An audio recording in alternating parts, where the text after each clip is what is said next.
Has Sir Jim Ratcliffe lost the plot of being a investor in Manchester United? We've seen the ticket price gone up. We've seen reports earlier today that they want to sell assets. There is sell to buy, 100%. As a custodian of the club, he wants to achieve success fast, and contradictory reports saying that changes will not take on the light bulb. Well, we got certain reports coming out from community to say that Sir Jim Ratcliffe is willing to go way and beyond, even to sell the academy players to make money, to make way for Ruben Amorim in the January window. What is that all about? Well, guys, stick around, like and subscribe. Let's get right. Are you ready? Let's go. And Garnacho! Has the Premier League ever been more challenging? Will you be in the dugouts at Old Trafford on Sunday? I will be here. Definitely. Okay, let's go. Well, Flying Amorim is here to stay, and obviously Mufc Realist TV is here to have your say.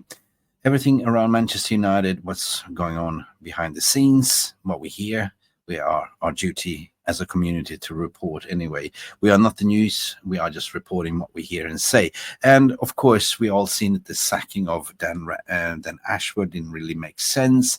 The penny-pinching Ratcliffe is now increasing ticket prices, and the season ticket holders are upset. Man United against the Glazers, 1958, removing Sir Alex Ferguson from the pay bill and revoking tickets from the Busby Babes, survivors of the Munich disaster. It's one thing out of pissing off the fans, but what is the purpose of Sir Jim Ratcliffe?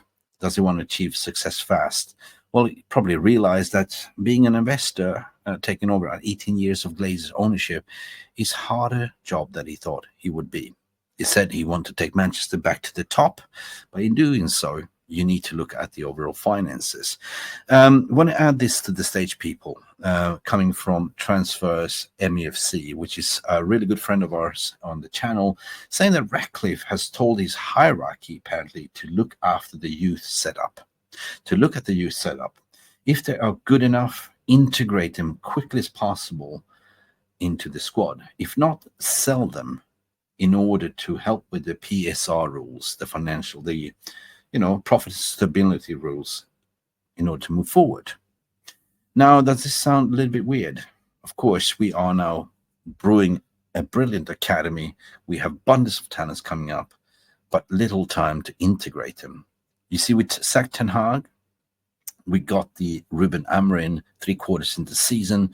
Ruben don't really have the time to integrate these players. He's looking at what he's got. He's looking at to integrate a 3-4-3 system and try to make them cook. It's difficult when you play 2 games a week. So Ratcliffe is now coming down hard. Sacking Dan Ashworth was probably in his mind the right way to do because he's impatient. Running a football club is not the same as running a business, Sir Jim Ratcliffe. But if you look at the academy, fair play. Who is good will stay, but who is not good, you will sell because it's pure profit. We can certainly understand that. But is it something new? But of course, Manchester United has been very poor in the market of selling youngsters. We've been selling for peanuts under the old regime, but, being a farmer club right now on the Ratcliffe, certainly you can make money. Cole Palmer went for 40 million. From the Manchester City Academy to Chelsea. And look what Cole Palmer is doing. And is this a model that they are trying to accomplish at the moment? We shall see. There's a little bit of whispering in our ears as well that's been passed on from a very, very credible source. Good information about Ratcliffe that I want to share. Because here on this channel, of course, we are against the Glazers.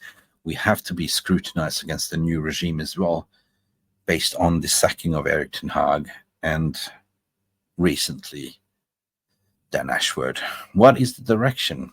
The club is not really communicating, but it's coming to our attention that Ratcliffe has numerous meetings on new players in and out. We've seen that we sacked Ten Hag, we got Amorim in, and Amorim needs to be back, but where's the money? We've done numerous reports that Manchester United currently on £450 million in our transfer fees to other clubs. We have done numerous reports that the finances is looking bleak. 18 years of Glazers ownership, we maxed out the credit cards. Santander Bank, Cayman Island, Bank of America. So there's no money. We need to sell. Earlier, we did a report that Marcus Rashford is looking to be sold together with some other asset players, but this is the root cause of the Glazers' ownership. And so Jim Ratcliffe is coming to say, well, in order to do something, we need to sell assets. And who's the sellable assets? Is Rashford, Dalot. We know that Eriks is leaving in the summer. We need to free up some funds. But he's getting, according to reports, impatient. Hence why he sacked Dan Ashworth. He expressed his concern about moving out underperforming players. That is music to my ears. He feels one season is enough to show form and progression. That's also music to our ears. He is ruthless, mother yucker, if you may say so. He felt Ashworth was dithering about many topics, hence he lost his shit. He wants results and better analytical analysis being used. We know that Ineos are a data-driven company, but we also know that he has a limited time. You see, as a 25% minority investor, you look at the venture capital. You want to make return on investment.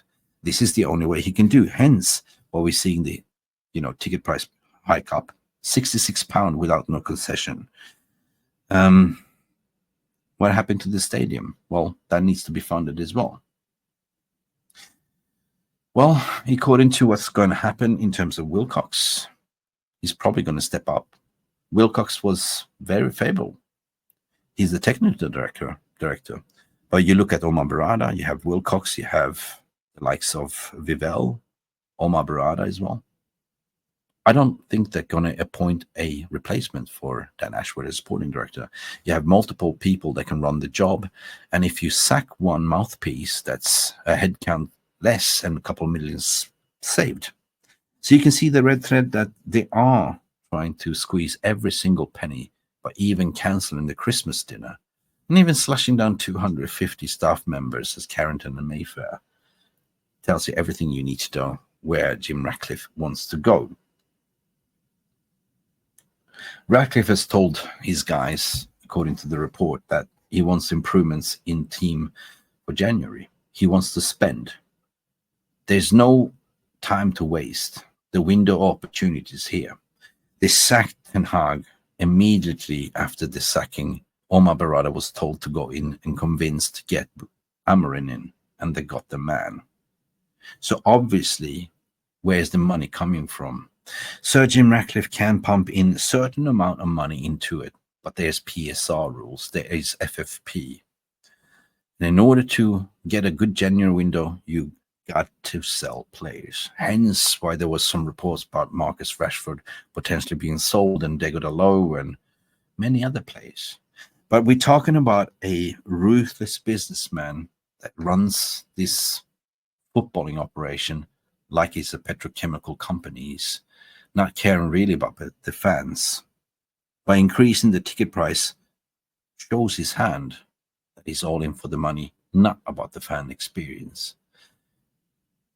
There might be some truth in it when he said that I want Manchester United to dine at the top again, to be the best team in the world. Maybe this is his way. Maybe he told Amorim that, come and join us now. You will get backing in January. We know exactly what we need and what players don't need to be here in the club anymore. And I applaud him to say that he looked at players to say, well, if you're not performing here, 1 year out of the door. Fantastic. But as per usual, this is paper talk. This is what we've been hearing. We want to see proof in the pudding until it's eaten.